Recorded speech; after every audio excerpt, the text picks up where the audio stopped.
And good morning. Welcome, all of you across the streams.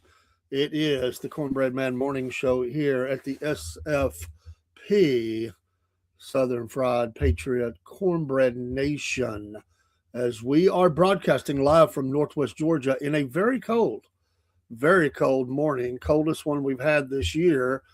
It is below 20 and it is cold, but the studio's warm. I had it kept it warm all night, and so I didn't have to start in and do anything different. There's some of them I'm still trying to pull up here, so bear with me just a second. I think we about got it, but they're just trying to be a pain this morning. I think we got them though. All right, and I'm wearing my security jacket. It's a warm jacket, so I wanted to go with it this morning. Happy Monday, December 15th. December 15th. It is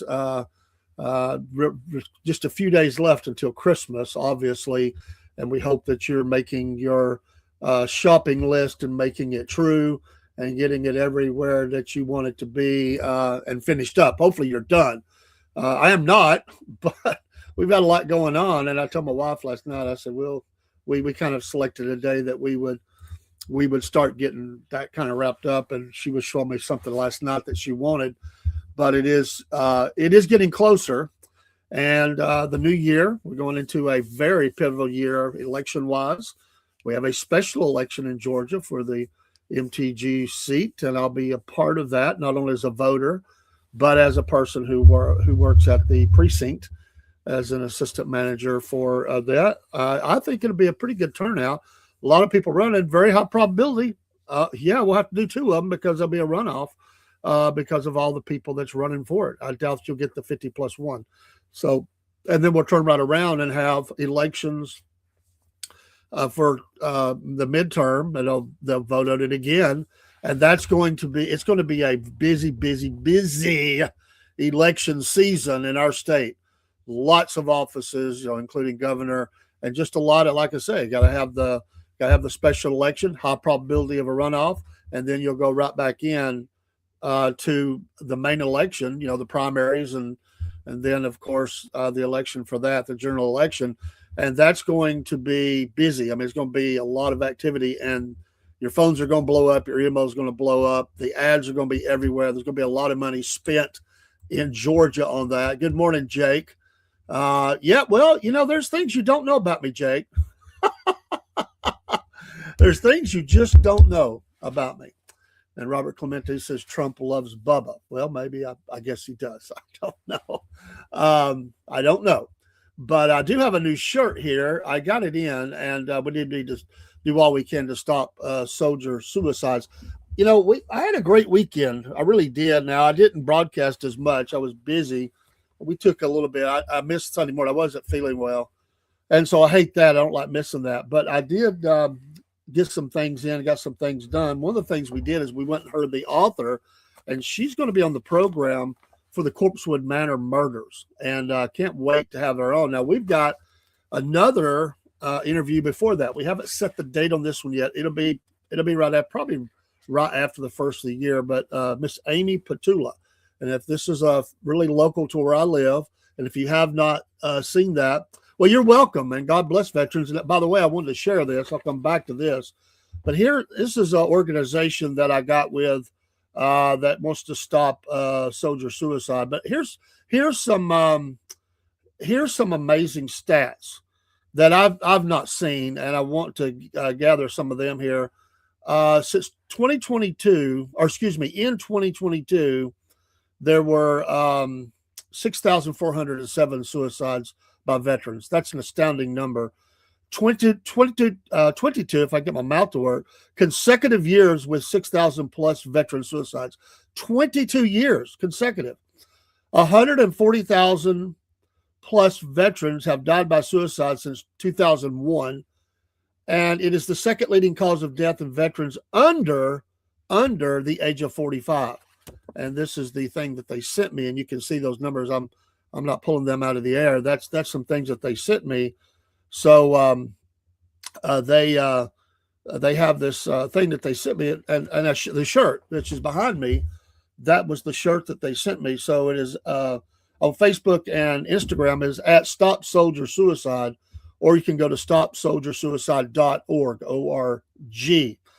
And so anyway, I always like to help any way I can and to highlight those things. And they have, I was trying to see what this acronym, I guess it's an acronym, stands for, but, or maybe it's just what it's called. Yes, they do need better care, Roberto. They definitely need better care. And I think that, we got to go out and quit doing as much across the world. And listen, we're a world leader. I get that. But we spend way too much money overseas helping people who hate our guts than we do our veterans who are here, who have sacrificed for our nation, and they need to be taken care of. I've always said that from the youngest of age. I have said it is an absolute shame, and it's appalling, the lack of attention that we give to our veterans. And, we got a bunch of sold out politicians on both sides.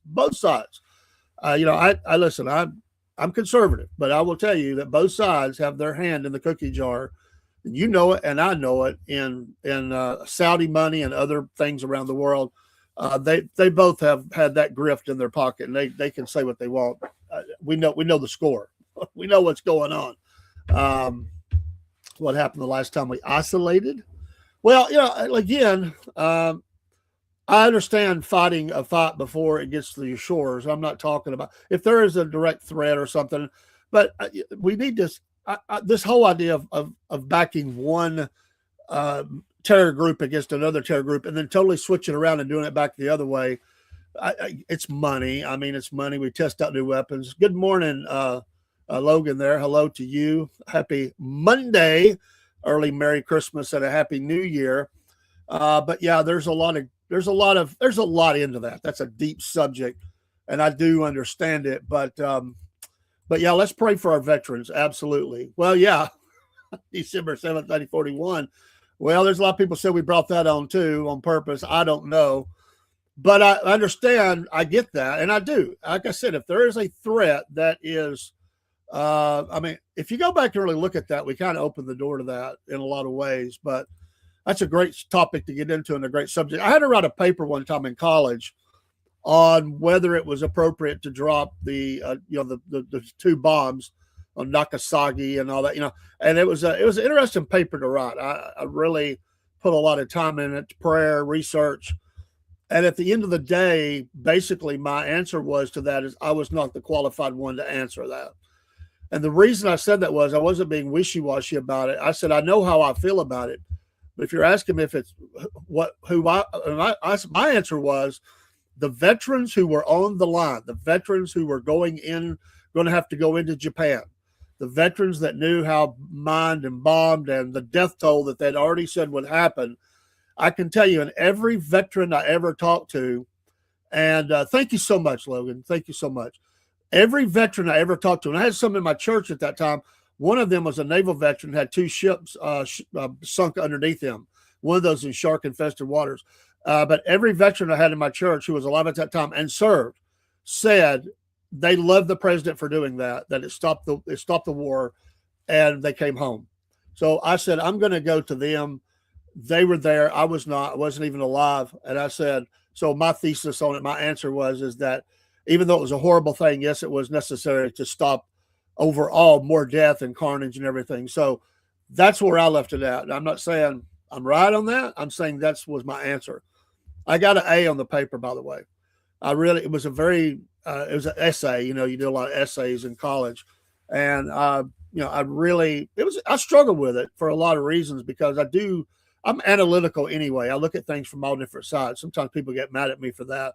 But I do try to consider every side of a story or every side of an argument or every side of a war, but certainly I'm patriotic and I'm going to always stand with America. But if we're wrong, I don't mind calling it out. Hey, today we always cover what is the national things today, or a couple things. First of all, we'll get to birthdays. It's not really heavy today with a couple of, but I do want to cover a couple of birthdays. One of those is Don Johnson, TV actor. Boy, you remember him, right? 75 years old. Oh, and on that note, very horrible story. Now, I don't have to enjoy somebody's politics, but the story out of Brentwood and Carl Reiner and his wife being stabbed to death in their home, and they're saying a person of of interest, and that is their own son. Horrible story, and I can imagine your own child, if that's what happened, stabbing you both to death. I have two sons. I have several grandchildren. I could not even imagine that. And I guess they said he had trouble with drugs and stuff. That's just horrible. But Don Johnson, 75 years old today. And just a couple of more. Let's see here. Paul Kaye, comedian, 60 today.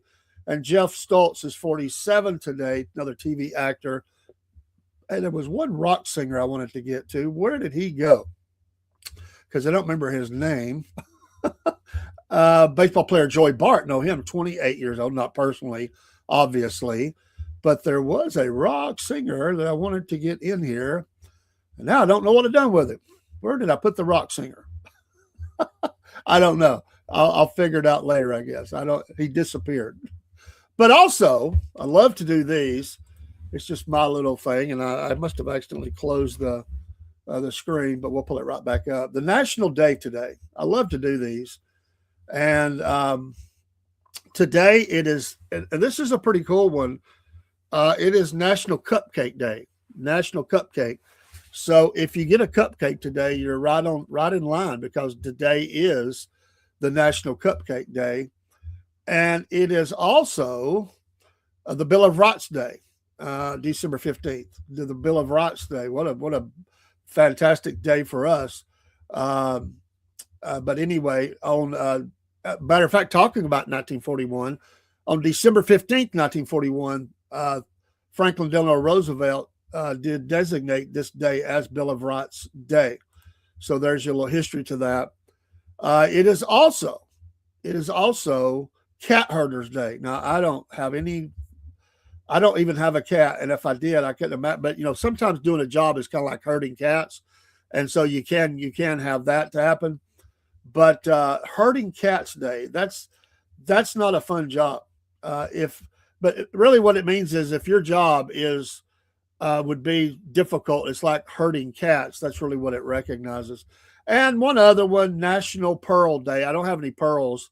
So if you have pearls, it is National Pearls Day. Also on this day, because it is this day in history, that would be the Bill of Rights was signed. Sitting Bull was killed on this day. Eichmann was sentenced, the Nazi, remember him from history.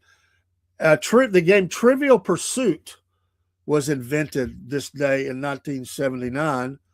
And the Iraqi war ended in 2011. Remember that. Time does fly by, does it not? And we remember all those veterans today. But that's some of the stuff I like covering those. They're kind of cool to cover. So National Cupcake Day. Maybe I'll stop this morning and I'll get cupcakes for my employees and take it into them. That would be a nice thing, maybe. So, but anyway, back to just real quick. Had a great time at the Book and Barrel bookstore.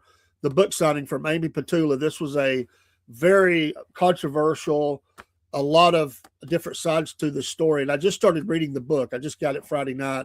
I've already into the second or third chapter. But Miss Amy's going to be on with us soon. She also does ghost tours in Chattanooga. We'll talk about that as well. On December 22nd, we're going to have Mary Fagan Keene, who is the great niece of Little Mary Fagan, another murder that happened turn of the century in Marietta specifically, but you can say Atlanta general area. And we're going to have her on, and she's going to update us on not only the story, which I've studied and read books on and been to her grave. And we're going to go back to her grave before this interview. That is the plan. Anyway, she's going to give us updates on how they're trying to clear the name of her murderer. And so anyway, there's a lot. I have her book on the way. But anyway, if you've ever heard that story, she's going to give us updates in the battle that she has ongoing with that. And last night for our racing show, we had we have another dirt track driver who's also a minister of music, and understanding he's kind of a comedian kind of guy. He's an entertainer. But he's going to be, that should be on the 29th, Monday the 29th. We're going to have him in studio or by way, he'll be live anyway. Those are interviews that we have. We have others on the way, but we're excited about those. We're really getting into some of the book. And don't forget Three Ravens Publishing, .com, local book publishers who have been on the program with us several times. And they have a new book release, I think, today, or because I saw early this morning, liked it and shared it. And they do sci-fi, horror, comedy, kind of stuff. But great folks over there at Three Ravens Publishing, and we want to give them a shout out as well. So a lot going on, and we're excited about it. Again, the racing show and sports show this week will be Wednesday evening after late afternoon. We will kick that off about 5:45 or 6. It might be 6. I have an audit to go to down in Calhoun. I may be running a little bit close on time. I'll have everything ready to go. What a crazy weekend in sports. Crazy weekend on this Monday morning. Two very superstars. Torn knees, ripped the MCL. Patrick Mahomes of the Kansas City Chiefs, their season was already really over, but his season is over. Ugly injury. And Micah Parsons, who was a Dallas Cowboy who went to the Packers, who was in a dogfight game on Sunday and didn't win, he tore his knee up as well. So, and what about Phillip Rivers coming back? Now, they didn't win. After 4 years after he retired, comes back, played well, threw a touchdown, I think, at least one. They did lose 18-16. What an amazing story he is. And that guy is just uber talented, always has been. But I applaud him for coming back. He's trying to help them as they've had injuries on their team, and this is the time of year that happens. And yes, over the weekend, the Navy did defeat the Army. It was a comeback win. I had picked the Navy in that, and shout out to all of our Army folks as well. But hey, you got to pick a side, and I'm Navy, so definitely was excited about that. And so shout out to the Naval Academy and all those players, and what a fight. But yeah, it was an ugly weekend for injuries. There was a lot of blowouts as well, a lot of blowouts. I was looking to see because I went to bed on the game, and I get. By the way, NFL, you're playing your game on Peacock every once in a while. Not a fan of that. I don't like being made to try to force me into another subscription and stuff. And I got Peacock one time as a bonus to something I bought, and I watched it for a few months. It's a fine channel, but I'm not going to pay for another one. I'm just not going to do that. But anyway, last night on Peacock, NBC, and I didn't, they do this stuff. But anyway, the Vikings did defeat the Dallas Cowboys. Can you put a fork in the Cowboys? They're done. They're not going to the playoffs. Come on. 34-26. That was a big win by the Vikings to get back because they needed that game bad. Probably won't make it. I mean, they're 6-8. I don't see them making the playoffs. Only 3 games left. I guess there's some wild card possibilities afloat. The Cowboys are 6-7-1, and but their playoff hopes are over. I mean, they it's just over. One of the teams that always spends the most on their team every year, and then they always just cash it in. It seems like. So for all you Dallas Cowboy fans, you should be. And by the way, I've been jumping on the Atlanta Falcons for just the trash that they've product that they've been putting out. It was not pretty, but they did beat this weekend. That was an early game on Thursday. They did beat the Tampa Bay Buccaneers by 1 point. So a little bit about news from the weekend. And just to throw an extra one in, I did watch part of, I didn't see all of it, but part of the Philadelphia 76ers against, the Atlanta Hawks. And the Hawks get the win. They needed it. They had lost 4 out of 5. The Sixers are just not kind of up and down as well. But it's a great team, a great game, excuse me. Kind of, high scoring, but some really young, really exciting players on both teams and some aging veterans. But I have been watching a little bit of NBA, not much. I've been trying to get back into it, but for sports' sake. Oh, and by the way, our friend, I've got to send him the link today that's going to come over the racing. He's a big Tennessee Volunteer fan. So I think I think I told him I needed somebody for the All-Star panel when we do our pick'ems next year for the college. And I think he's all in. So that would be great. So we'll have 4 teams. Is it 1, 2, 3? I think, well, 3 teams covered in the SEC now, and hopefully we'll get 5 or 6 more. We're not trying to get one for every team, but we are trying to get a panel, and I like having different people that are fans of different teams. But we're gonna run. So we got podcasters, we've got a veteran, and now we've got a dirt track driver, someone to represent the Tennessee Volunteers, and see if he can pick with his heart or his mind. we're gonna keep up with those and post them every week, and just see how we do. So it's been fun this year, me and Dean picking against each other. But it's fun to bring in others too. So that was year 1 of the racing and sports. It was all year 1.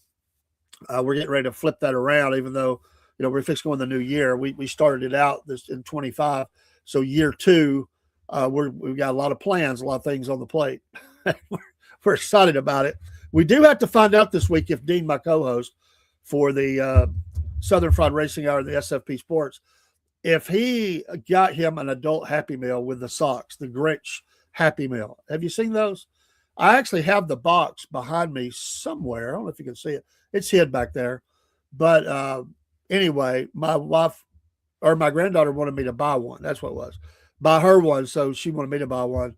And we got different colored socks. There's 4 different colored socks you can get. We'll find out this Wednesday if he bought one. And I told him he should just go ahead and go over to Burger King and get the SpongeBob. I don't know if he says he's a SpongeBob fan. I don't know. I'm not, but we will see. Horrible shootings over the weekend as well, as we know. I said the news is just full this morning. The Brown University. And by the way, they just trashed a guy's life. Absolutely trashed a guy's life. I feel so bad for the guy that they picked up. Sources leaked this guy's name out, and now his whole life has been dug into. I imagine his family is mortified. They've now released him and said, not the right guy. Thank you, sources, for putting his name out there, whoever you are. More than one person. We know who did this. You did that on purpose. And now this guy who seemingly has nothing to do with any of this stuff has now had his name trashed all over the internet for being a supposed killer. That's ridiculous. And I feel bad for this guy. And the guy that did it, he looks like a guy. I'm assuming it's a guy. They said it's a guy. He looked like a guy in his gait, his walk, and whatever. He's still on the loose. So they don't get the right guy. They were patting themselves on the back how they traced this guy using cell phone technology, using the, GPS, all this stuff. And, they can tap in and get the work they did, track this guy to his hotel, banged on his door, got this guy. Oh, we got him. Person of interest, they wanted to call it. But basically they were doing the victory lap. We got him. No, you didn't get him. You got the wrong guy. Bunch of buffoons. I mean, come on, like Keystone Cops. You know what? That's just not right. It's not right to do a person like that. You make sure you got the guy before you trash this guy's name all over the internet. Just ridiculous. And you don't have the guy. And then, of course, the horrible Australian anti-Semitic shooting that occurred there on the beach. But what a hero. I love the guy that took the daddy. It was a daddy-son, evil duo. And I think one's dead, the daddy's dead, the boy's critically injured. Just scum of the earth that were, going out there killing innocent people. And I don't care what background people have or what they do or don't like in the name of religion or anything else. That's evil. You don't have a right to do that. You're not heroes. You're scum. And anyway, I love the guy that jumped out of his car, came up there and tackled that guy, took the gun away from him. He delayed what should have happened, but he should have just went ahead and took that guy out and then took the boy out. He had his weapon. He should have just used it on him right there. But he did. He wrestled that guy's gun away, and then it was all downhill from there. But the police, and I have read that the police were very slow to respond, like kind of froze kind of deal. And so citizens had to, take action. Well, you know what? For all of us, I don't care what anybody feels about weapons or anything, the ownership of it or whatever, you are on your own. you are on your own when trouble comes. It's going to take a while for the police to get there. And it doesn't mean they're going to react the right way when they do. And so, broski, basic rules, you charge someone with a gun and run from someone with a knife. Nobody rushed those guys in Australia, and they were taking their sweet time to reload. Yeah. Oh, they didn't look like they even knew what they were doing. I mean, they looked very buffoonish too. I mean, where do they get these plans out? I mean, they're evil, they're stupid, but there's been commandos that have hit music halls and government buildings and taken over places. I mean, they look like they had a plan. I mean, they, these kind of groups have infiltrated. They had plans to take out the initial security. They held hostages. And of course, it's always going to go down. You're going to die. But that was they knew that, but their intent is to expand it as long as possible. These two idiots, I mean, they looked like they just walked up. I mean, the daddy's standing behind a tree, just firing away. Baby fat boy is up on the little walking bridge or whatever. And it just looked like, they look like they don't even know what they're doing. I mean, they didn't look like they knew how to handle the weapon anyway. I mean, what kind of a family, idiots we got and plans do we have, that we're going to go and do this. But God bless citizens, and you're going to have to take action. And so you better be prepared. Just yesterday, now, thankfully, the police were there. I had a weird thing happen. I was going to church Sunday night. I go to the end of my street, and across the street, I see four police cars from the neighboring state. It's a city just across the state line. They're all in the parking lot, lights on, and three of them tear out very quickly. I just must have missed it. Apparently, they they picked up on there was a stolen car. They followed these guys with undercover, and I did see the undercover tear out as well. They pulled into the station I use almost every day. I stop there at least get a drink or something, fountain drink, and they tracked them there and went to intercept, and they shot at the police. So this whole thing turned into a very ugly thing. And I can imagine you're pumping gas and here comes the hoods. I think there were four people in the car, and then the police were shot at. They tore out after them. And when the time I got home from church, they had the whole station shut down, every entrance. There must have been 13 police cars on the parking lot. And because it's a crime scene, they've got to do all the measurements and everything, the bullet casings and all that stuff. It's a miracle nobody got killed. I don't know if they've caught these guys yet. A stolen Mitsubishi is what I read. But that happened just across the highway from my street that I come out of. And many times I go there before church. Sometimes I'll stop in there on my way to church, like I said, just to get something to drink or whatever. But crazy. But these evil people, let's take care of them. But I don't like, who wants crime in their neighborhood? I mean, really. Nobody wants crime there. I was talking to a guy Friday. We had an outing to Topgolf and for our workplace, and he is a Michigan fan. His dad worked for one of the automotive manufacturers up there for 30 years. And he was, or however long, but he left that and he moved his family south. And he said, so at the age of 12, we came south. And I asked him, I said, what brought your dad down here? Was it work? And he said, well, in a way it was work. He said, but really, Dave, the reason he left, he had a job there. He could have retired with a pension and all that stuff. The reason, and God bless him, the reason he left was the crime.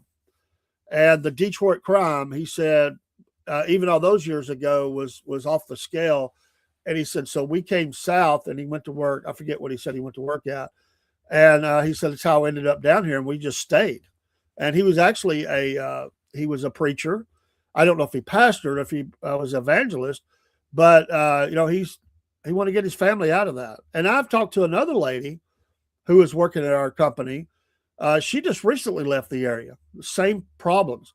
She said, I will never go back. It's a war zone. Most of my family has moved south, and we don't want to be around that. And this lady actually wanted to fit in so much, she worked to change her voice inflection to sound Southern, not overboard or anything like that. Not like those Hollywood actors who don't know how to talk Southern, but I couldn't detect that Detroit accent. And she said, well, it's intentional. I wanted to fit in. This is my home, and it'll be the home for the rest of my life. And I wanted to fit in. And I applaud her for that. What a blessing that is, to do that. But amazing, amazing stuff over the weekend. And it's that crazy time of year anyway. I mean, suicides go up, crime goes up, all kinds of stuff as the holidays get ready. It gets colder, darker early, all that crazy stuff. And unfortunately, we're going to see, stuff like that intensify. And then, that's not the only one around the world. And certainly we have things heating up for our military in Venezuela. I love the fact that the news put out that Venezuela is issuing bullets and getting their military ready for battle. I'm like, really? Come on. If that's really your answer, Maduro, it's not going to end very well for you. He doesn't. I mean, he's holding on. I get that, and he's the type of guy that would let everybody go to their death to try to hold on to his power. He might as well cash it in. It's over for him. He might as well take whatever avenue he can get out, whatever dictatorship across the world will let this guy come into their nation. He's done. This guy is not. He's done. I think that's pretty evident, and I think that's the messaging is, look, you either leave or you die. And so he's now getting the citizenry ready. I imagine a lot of the citizenry is going to lay down their weapons. They're going to say, first of all, how are you going to fight what you can't see? We don't need to be on the ground. You don't have to have trips, but obviously special forces will hit the ground. They're already on the ground. We know this, but it'll all be from the air. It'll all be from the air, and we'll just put a tightrope around that nation to where the people will force him out. I mean, he's done. He just doesn't want to admit it. But yeah, go ahead and get your army, your military ready. Let's see how that works for you. And best of luck, buddy. I mean, best of luck. If that's what you want to do, you go for it. Good morning, sir. How are you? And yeah, go ahead and fight your way. I mean, what is the strategy meeting in Venezuela as they gather around the war table in the war room? And they say, okay, I need options here. Air Force, coast defense. What if they hit the ground? Okay, what is our plan? What is our air defenses? Like, well, we can't even see them out there. I mean, they hit us from such a height that a distance. We don't even know that the missiles are coming. I mean, we don't have the capability to see those planes that they have that are radar evading. We don't have that type of defenses. I mean, that would be. I mean, well, how are we on ground troops? Well, you haven't paid them in a while. We're having a lot of defections, sir. We've shot a few. It's not working. They're abandoning their post. I mean, that's kind of the way I see this thing going in Venezuela. It's like, hey, go ahead, get your military ready, and we'll see what happens. It's like when we hit Iraq, that Schwarzkopf hit that he did was such a pincher move. that initial defense that they had out there with all those tanks and everything, the reason those guys were defecting and giving up in droves by the thousands was, and they told their commanders, they radioed back, and they watched, tank after tank get blown up. And that's what they said. We can't even see the enemy. We can't even detect them on radar. We don't know where they're at, and they're blowing us up. And then we swept across there after we had just initiated, carnage across some of their best frontline troops. They had, what was it, the third or fourth largest tank military by number in the world. I mean, he had spent a lot of money in this, and we're blowing them up like, we're just shooting bottles off of a fence post, and they can't even see it coming. And so when you see, several tanks around you get, just eviscerated, you're getting out of it. I mean, you're not going to sit in there. It's like, okay, we're next. And so they were giving up, and then they swept across the desert, with thousands and thousands of troops who were, just, elite, fit for battle. I mean, the same kind of thing. They had nothing. And does Venezuela really think that they're going to be able to put up a defense? I don't think the people are behind that, and I don't. The opposition leader is actually encouraging the U.S. Obviously, they want to go in power. Maduro's done. He just don't want to admit it, and that's what dictators do. Obviously, he doesn't care for his family. What's going to happen is he's the type of guy that probably surround himself with his family in hopes of defending himself. And what's going to happen is they're all going to die. It's just, you don't do that. So anyway, go for it, buddy. just go for it. I mean, what do you say? We intercepted the tanker. Now, I was reading that a lot. They're going to cut off the supply lines, which is really, this is also another backdoor way to hit to maybe put pressure to end the Russia-Ukraine war. There are 1,000 ships, oil tankers, 1,000 of them, and they are the ones that's selling the oil on the black market, as we call it, so that Russia, because they can't sell it, any front line, nobody can sell, because they're tied in with the, there's all the restrictions on that. So Venezuela's been a buyer of that, and a seller and all that. Well, they're going to they're starting to target those ships. They will be held. They will be confiscated, and in some cases on the Ukraine side, I won't even say that we might be involved militarily. They're going to take those things out. They're going to start putting the pinchers move on those vessels as well, because they're dealing illegally across the world, and they're the ones transporting the oil, and they're not the best of the best. It's kind of like you went on. When you go to the black market, you're not dealing with top of the line crews. You're not dealing with top of the line vessels. These things are floating death traps for the environment. I mean, that's what they're spending, and I'm sure they are. I mean, it's not like the frontline leader.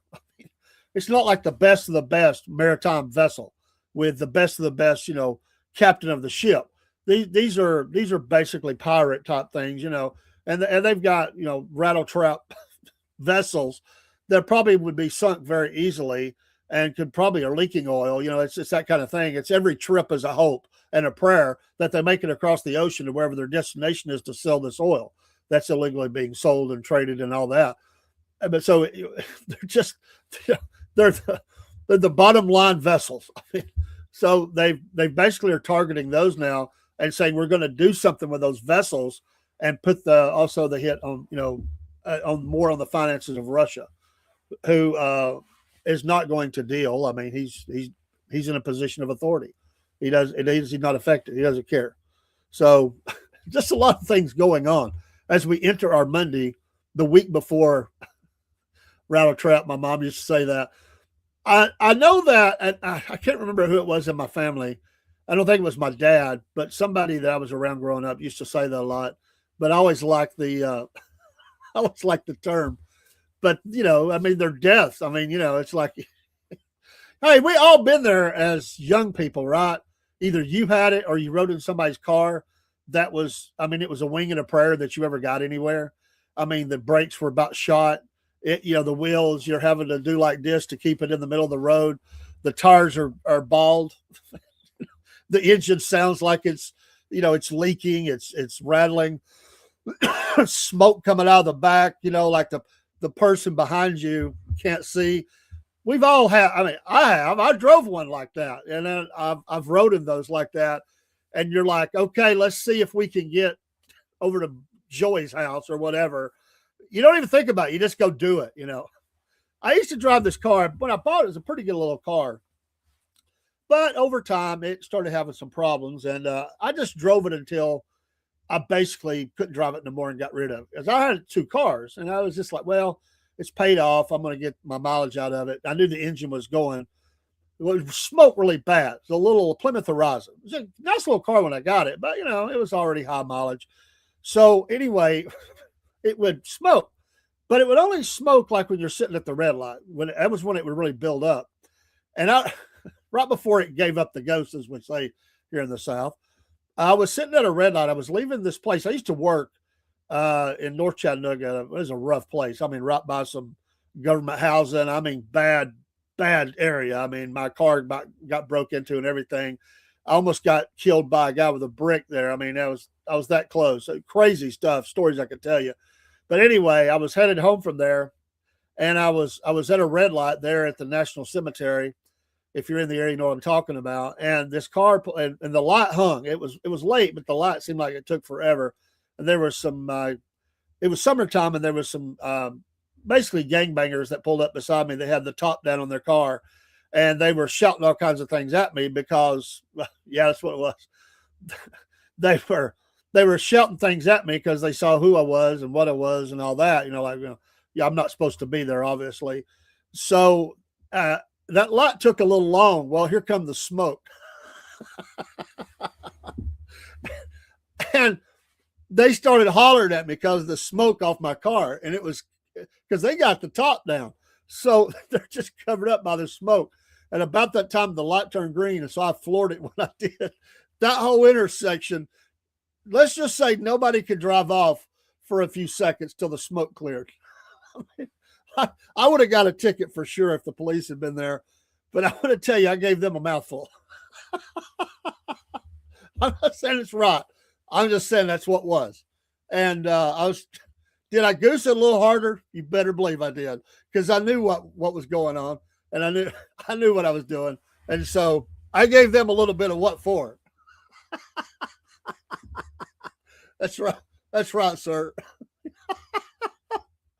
Oh, we did that one time. Me and my best friend, we were teenagers, and come on, everybody's done it when you trap people and you wouldn't let them pass, because they were being a jerk or something. So you just work with the drivers beside you, and you hem them in. And we did that in town one day, and we'll just say we had that same kind of group. They were jumping up and down in the car and hollering at us and screaming at us and flipping us off. My best friend was driving, and he's like, "They're not passing me today." I don't know what it is about the human element, but we just do what we want to do. I mean, we sometimes don't do the things that are right, but Lord forgive us. But I'm not going to be honest about it. I mean, oh, don't tell me that you guys that are listening, well, and ladies too. Let me not leave them out. I'm not saying they wouldn't do it, but I think us guys are probably a little bit more just that mentality. Being honest, don't tell me that you've cut off people so they couldn't pass that were driving erratically and it made you mad. So you just rolling coal. That thing was smoked bad. But yeah, it's on the interstate or something. You just kind of see where it's going, and you kind of jump in a spot and cut them off. I know it's not just me. I try not to do those things anymore, but there's something within us. We race, It's like if somebody goes around us, it's like it's a bad thing, It's like I can't let them go past me. I've got to continue to. I got to speed up here. Why do we like that? I mean, it's just, I know it's the total depravity of man, but what is it about us that it's like we got to settle the score. And then, and also the game is to act like that you're not doing it. Women are worse at doing that, actually? This is a revelation to me. I didn't know that. I did not know that. According to Mr. Brusky Bear, I didn't know that. I'll let the ladies speak for themselves. Not that hey, listen, I've rode with some ladies. 5 heart attacks before we got there. I know some ladies who drive real aggressive. I've rode with them. Oh gosh, what in the world are you doing? Oh, but many times, and ladies do drive. I mean, young girls, they don't have as many wrecks. They don't drive with the speed usually, and they do live longer. So they're doing some things right. Us guys, we do some things we ought not to do. We shorten our life down. I think it's it's over. Isn't it just over 80 years the average now or something for women? 80, like 80.1, 83. I forget what it was. I saw this the other day, and for men, it's still about the same. 72, 73, something like that.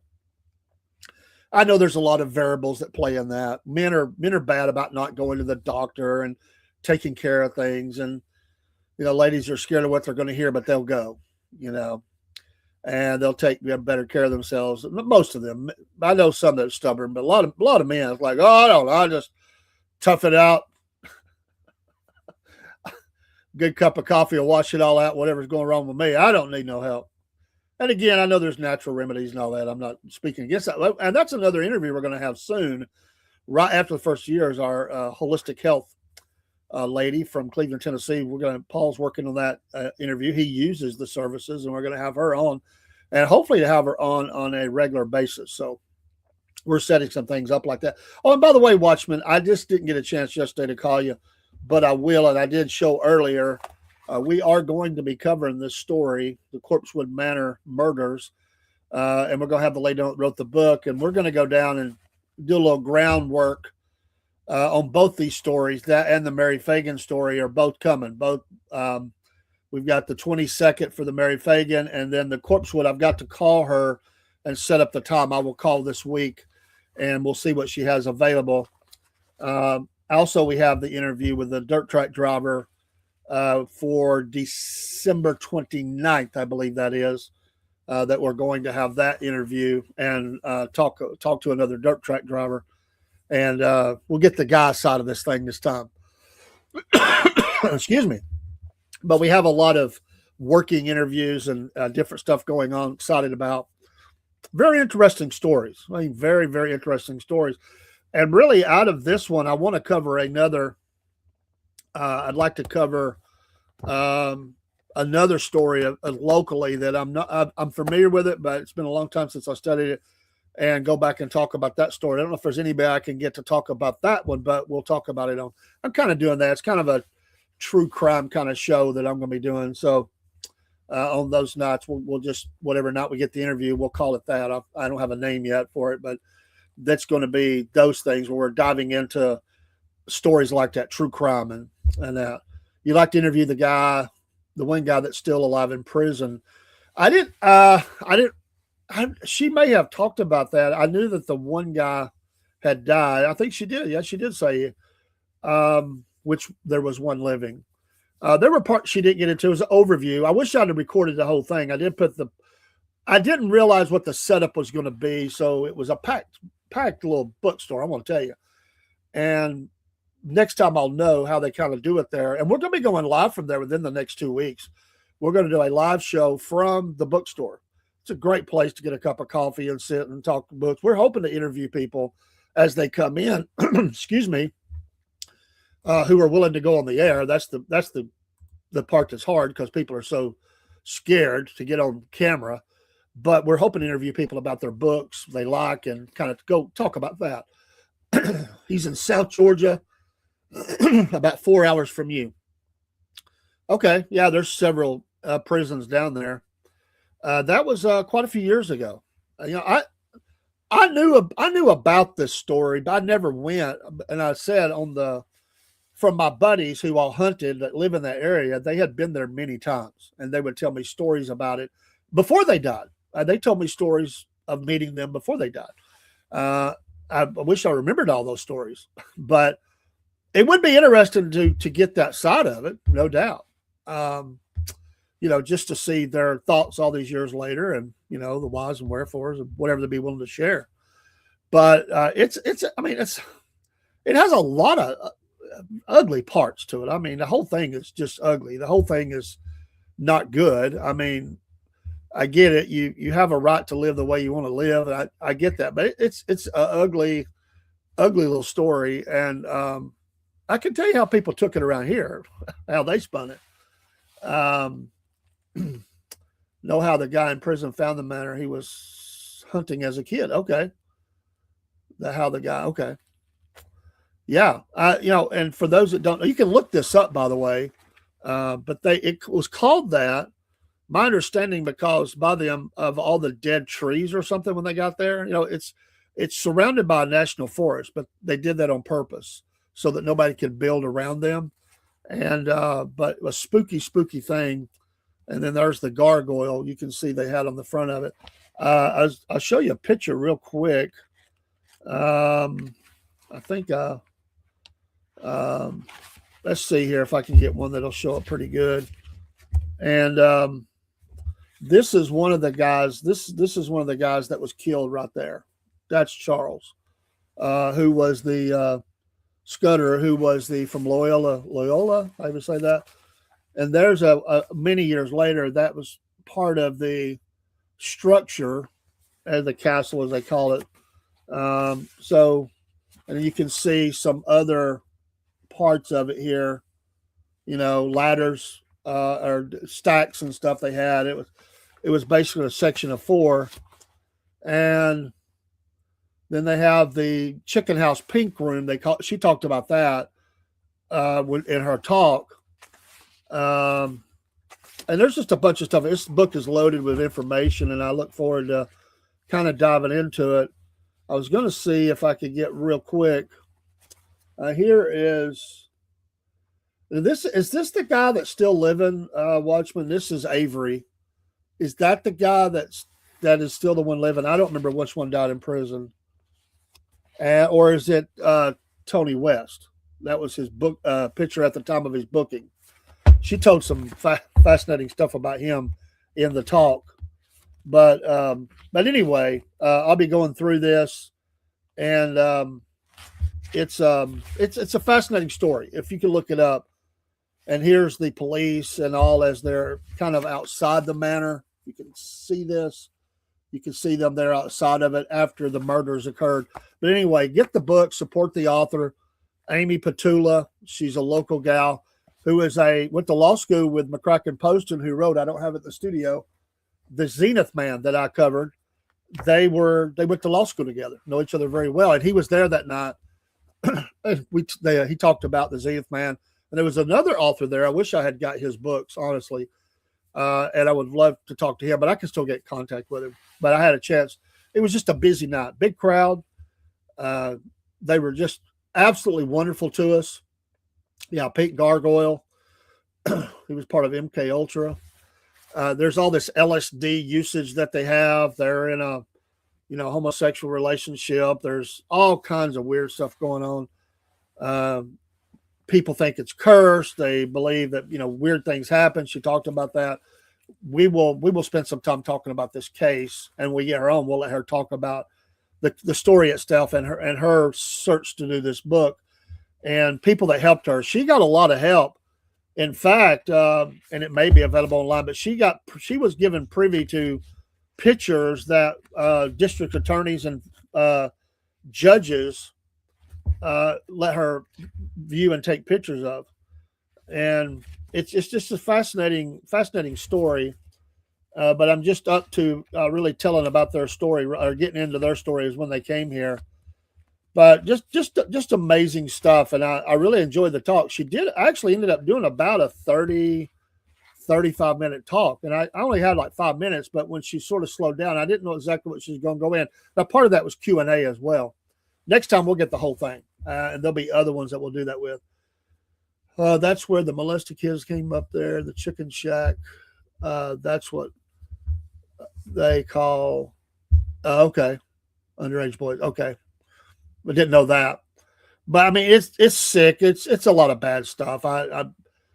She was being very sort of center of the road, not trying to take a side. I get that. She's the author. She's just trying to cover the story and get that. But around here, it was a very ugly. That was the LSD was for the MK Ultra experiment. Okay.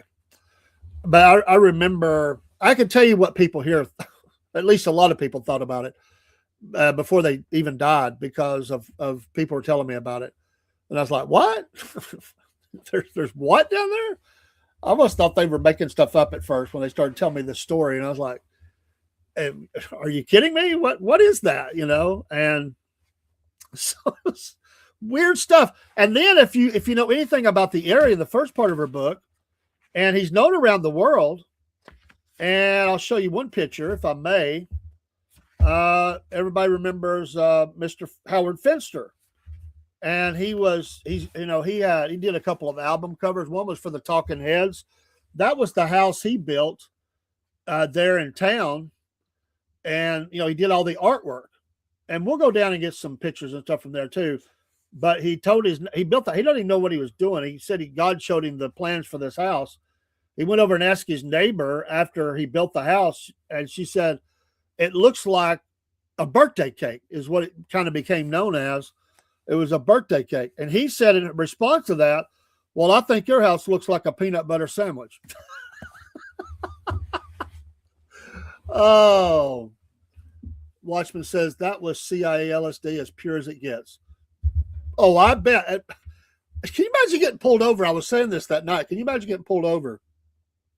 And you've got the 11,000, 12,000, whatever it was, of hits of LSD in the car. Wow. Good grief. So it was a bad deal. And then, like I said, there's 2 other murders that are mentioned in here. And one of them actually, I don't want to be insensitive or anything, but this has been out there for a long time. There was a couple really ugly ones, and it may not show up real well. Let me see if I can find that real quick. And I want to, just a horrible story and just pure evil. I don't know if I still got the thing or not. I think that was in the introduction. She talked about some of the other local murders that we've had. And around this area, it's a very small area. Not that many people live there. They would have been let go. He was connected. I understand. And somewhere in here, she talks about the murder of, I don't know where it's at now, but anyway, I'll find it and I'll show it to you. But it was a crime scene photo from another murder. Had no connection to these, but they're pretty, really odd stuff that happened in this area. They all happened within a very recent time and all not that far apart. I mean, it's sort of strange how that happened. They had no connection to each other, but they all happened in the general region of that. So anyway, we'll get into that more and more. You get into small towns and you get into weird stuff like this. It is fascinating to go back and look at. And and sometimes you get when you're so far away from a story, you get the ability to look back and see things. Because when you're in the moment, you learn things more and more. And then later on, you have the ability to look back. And some things we'll never understand. There were things that was asked questions that not about this case. And she was very good about not saying, I think it's this or whatever. She would say, this is what people think. Here's the 2 or 3. And then she would say, I don't know. But and a couple of them, she even said, I'm doing further research now. She has another book coming out. Obviously, you don't want to give away all your stuff. But she said, if I knew, I would say. One of those is about the supposed diary, which wasn't really a diary, but it had some writings in it. I think in the next book, she's going to talk about that a little bit. So she's not done with this case yet. There's still some things that she wants to explore in her second book. So I think it'd be great. And we'll let her speak for herself. I really enjoyed listening to her. And McCracken posted Jr. He's a funny guy. And he said some things through there, kept it kind of light because his book is nothing like her book, even though they're both about murders and stuff. And he was saying some stuff that just cracked me up. And I don't even know if he knew some of the stuff. Yeah, he said, Watchman says, you don't leave a CIA project at a Jesuit university with 12,000 hits of LSD and not be allowed to leave it unless the CIA wanted it. Well, there's a lot to be said. It's a weird and odd. I mean, how do you get to be able to take that? Like, nobody's not going to notice. I mean, sir, we have a lot of LSD missing. Well, we just had a professor leave. Maybe he took it. And what I wondered is, one of the things I wondered is who they were looking for, as I said, or as she said, a place that was surrounded by a national forest. There's not many of those places. I mean, I've known of a couple areas where it kind of goes around a property, but this property here, surrounded by forest, you can't build on it. but you can't hear because they didn't want people building around them. How did they know about that spot? How did they find it? How did they do research? I mean, this is back before the internet was a huge thing. I mean, how, did they take some maps and just start going and looking at? There's that part of the story I don't know, but I'm curious about it. But Paul, Biscuit Boy, we're going to go down, and I think my son's going to go with me, and we're going to get video and pictures from both places. We're going to go to the two sites in Atlanta for the Mary Fagan story, two main sites, and then we're going to come back through, and we're going to stop in this area late. Paul says late. I got a feeling he wants us to be out there at, right after dark. I don't know, dude. We'll be packing, I'll tell you that. But we got this idea to do this over the Christmas break, so because we want to get that in, and I don't know, we'll see. That's crazy, but look for that maybe to happen soon. So we're hoping to go down before we interview, so we'll have to do that quick on the one anyway, and on the other one. But I do love this type of genre, this type of true crime, really events that happen. I can get into some fiction and stuff, but I'm really into more biographies, history. This kind of goes with that. It is history. It's a part of, things that really happened, these murders that happened, and unfortunately there's tons of them. We have another story I've been wanting to go and give an update on. Just go back and look at it and kind of do some video from the area. Me and Paul are scheduled to go up and do that. It was a horrible accident that happened in the area. So it wasn't murders, but some would say it was because of how the lady just didn't pay attention and led these kids into their deaths. And we're going to update that story. And it's all part of our kind of really a documentary type part of the podcast, stuff that I've really been wanting to get involved with more and more. And now I've got the pieces in place to really do that. And so it's kind of hard to do some of it by yourself. You need help. So he said, I bet he was connected to Michael Aguino. Colonel Michael Aguino was head of the psychological warfare for U.S. military. He was the one who did the psychological ops in Vietnam. He helped start the Church of Satan. Well, and there is a connection there, and he was a donor to that. They found the receipts where he gave to them, but they said that there was like Christmas cards, which is a weird, odd thing. I think it was Christmas or some kind of cards that were sent out to all their supporters, and so she said she doesn't believe their connection was very much, but because she didn't have evidence of it. She thought maybe they just sent out cards to their supporters, and he was in the list. But I think they're still digging in that, trying to find out if there was more of a connection. Well, and she touched on that, but she didn't go there. And that was where she was a little. And I think probably this is going to be more part of book 2, to be honest. I think there's a little bit we got to kind of get into stuff that she was really working on right now. So I think probably she's going to touch on that in the next book. So, but yeah, you're very well versed in this story, and it is a weird, twisted, odd, definitely sicko story. And unfortunately, people were murdered.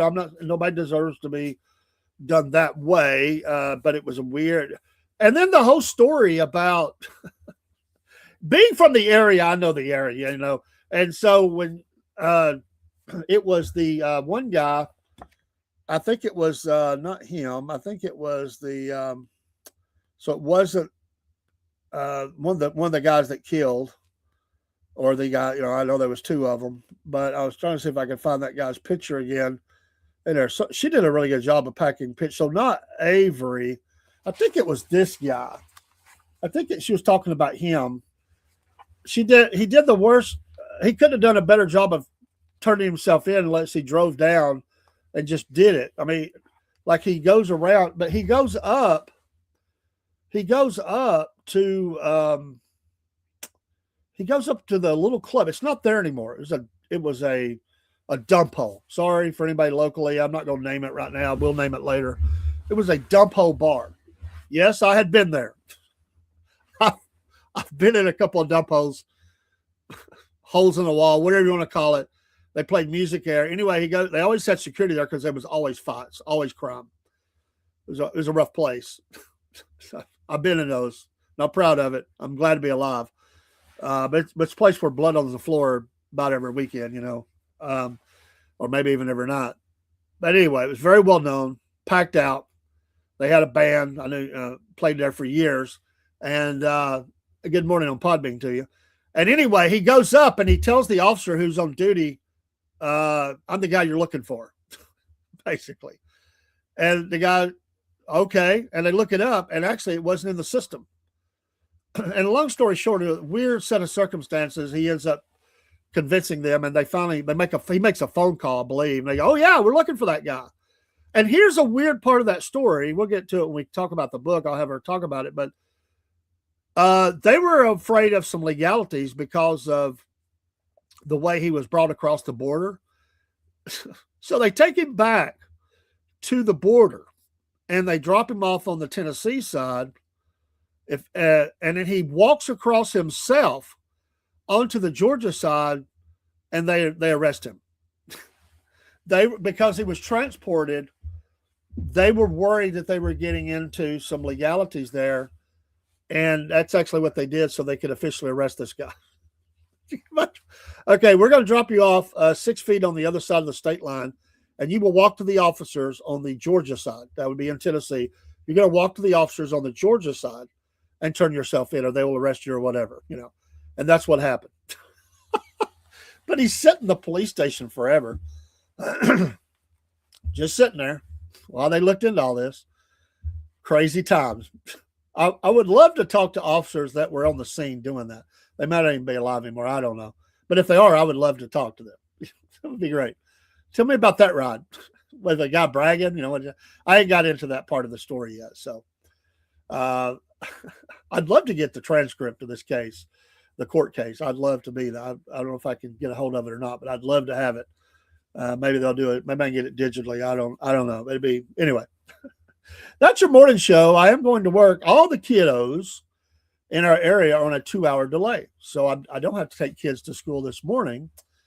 Although I'm wondering if I'll get a phone call to go help take them back to school. But so I'm not doing that, but I do go to work. We'll be on this evening. Sorry, I was a little. We did the Saturday show. When we did some videos. I haven't released all the videos yet, me and Paul, Biscuit Boy. But I did go on yesterday, and it was just I wasn't feeling the best, and I was really helping my wife, and I just didn't. It was cold, and I stayed in the warm. So I didn't even come to the cold studio till last night and warmed it up for this morning. But we will be broadcasting a lot this week, and we look forward to being with you tonight. We'll do at least 2 shows, and we'll figure out what those are. I've still got to do the Patrick Claiborne History Show, Part 3 of Def Leppard this week. Part 3 of Def Leppard. We're going to cover hysteria and all that goes with that. And for you, Watchmen, I watched a really good Vivian Campbell interview over the weekend with a guy that he used to play way back in the day with in Sweet Savage. And it's a 2-year-old interview, but very up to date, and went his whole career. I never had seen an interview. He kind of went through the whole thing, and there was some things I learned in there that I didn't know. And I've studied his story a lot, and it was a really good interview. And it was a long interview. I did watch that on YouTube, and it covered his whole career, and then how he even got the call to even come talk to Dio was pretty amazing too. We'll talk about that too. I love that show, and I'm not bragging on. I just love talking music. I love talking history of music and what you like, what you don't like, and we all have interest and taste. But I love the story behind the story. I love. Sometimes it's tough. Sometimes it's tragic. Sometimes it's funny, goofy, whatever. And sometimes it touches your heart. But I like music. I've always liked music, and I like talking through those things. And come be a part. Be more than happy to bring somebody up on the stage, let them share their experiences with going to see certain bands or whatever. That's the intent. It's not meant to be just me. And I still need to reach out to a couple of folks. I had a guy on Rumble. He's out in Oregon, and he messaged me after the show and said that he was he saw them on their first tour, Def Leppard I'm talking about. And I didn't see them on that tour. So he saw them on the first 2 tours. Those were tours I didn't see them on. But I thought that was interesting. I enjoy talking about that. So we'll have sports and racing on Wednesday. And we've got our debut of the Wolf Nation show this week. We're very soon to have we're coming up with a name. We're going to be on the deck at Paul's house, kind of like live at Daryl's, but live at Paul's. And we're going to be doing a show from there, from the deck, and on soon. So we've got some shows. That's a little insight for you. It'll be fun. We'll have guests coming in, and even during the cold, we got heat out there. We're ready to go. It's on a ridge, a beautiful area, and I'll be crossing the state line for that. I'll go into the great state of Tennessee for that one. He lives a few miles away from me. Have a great day. Stay warm if you can. Be careful out there if you're shopping. And we'll see you this afternoon or evening. And pray for those that are really struggling. Brother Jerry is at home now, we've been friends for several years, and he's been in and out of Emory Hospital. He messaged me on Sunday. He's at home, and I'm happy for him. I'm glad he's at home. But there's a lot of people that are struggling. And again, going back to I'll slide out of the way, the shirt that was sent me. Yes, let's continue to keep the focus on veteran suicides. And again, these were astounding numbers that they sent me. I'll share those again. Since 2022, in 2022, 6,407 veteran suicides. Think about that in 1 year. 22 consecutive years, 6,000 plus veteran suicides. 140,000 plus veterans have died by suicide since 2001. And this is the second leading cause of death for veterans under the age of 45. And I appreciate the place that sent me that with a shirt. And we'll give them a shout out. And maybe we can get somebody on from the organization. We'll work on that. But it's called Roger. You can see that at the top, Roger. And we'll see if we can get them on. They're a wellness service, and they're there to get help and all that. They're available 24/7 at 844-556-2093. Or you can go to stopsoldiersuicide.org/get help. And anything we can do to highlight that, I'm all in. God bless America. God bless you. No matter where you're coming from today, if you're outside the country, God bless you today. And if you don't know Christ as your Lord and Savior, reach out today. It's just a prayer away. This world is heating up, boy. That we're in the Sunday night. A fellow preacher in the church, he's been doing Sunday night preaching. I do Sunday morning. We flip it around too. We do both. But he's doing an end time events preaching right now, and we were in the judgments last night. We finished the first set of judgments, and we're going in the trumpet judgments. But wow, seal judgments and all, and the carnage and death that's coming. I'm glad to be a Christian. I'll just say that every day. I'm thankful, and so every day is a gift, and I'm glad to be alive today. And I love all of you, and pray for me. I'll pray for you if you have a special prayer request. Do send those to us. We have a new email, and you're welcome to use my personal. I put it out there, but for the podcast is SFP podcasting. So there's two P's right there together. SFP podcasting at gmail.com. You can email there. wolfnation26 at yahoo.com. wolfnation26. That's for that. And if you want to send us your pet video or videos, pictures, tell us about your pet. We'll highlight those on the pet show, which is on Tuesday nights at 6 p.m. Eastern Standard Time. That will come to Southern Claws Paws, all one word, at gmail.com. So we have some different emails for different things going on here at the broadcast, the podcast. So SFP, Southern Fried Patriot, Cornbread Nation, Wolf Nation. Our coffees are being rebranded. We have the ad. I don't know if I got that in here. I've got to redo it on the site. We're working with them and our folks that take care of our website for us. We've got some new things we're putting up, and we'll get that. So I don't think I have that in there, but I'll get it added in tonight. So I think we were switching some stuff over the other day, and it I updated some stuff, and then I lost everything, and they gave me everything back. If that makes sense. It's like, oh man, I got to rebuild this. But I was at the StreamYard I'm talking about. But anyway, I'm getting out of here. Got to go brave the cold, and we'll go with some music. For those of you in Rumble, you may see we'll probably raid somebody this morning. We're doing that now as creators. You don't have to. You can opt out if you want to. I try to go to somebody that's on. Usually Kim's Coffee Talk. If she's up, I try to go there and support her. And but we'll see you next time. God bless. This is a Cornbread Man. We'll see you on the flip side, as they say.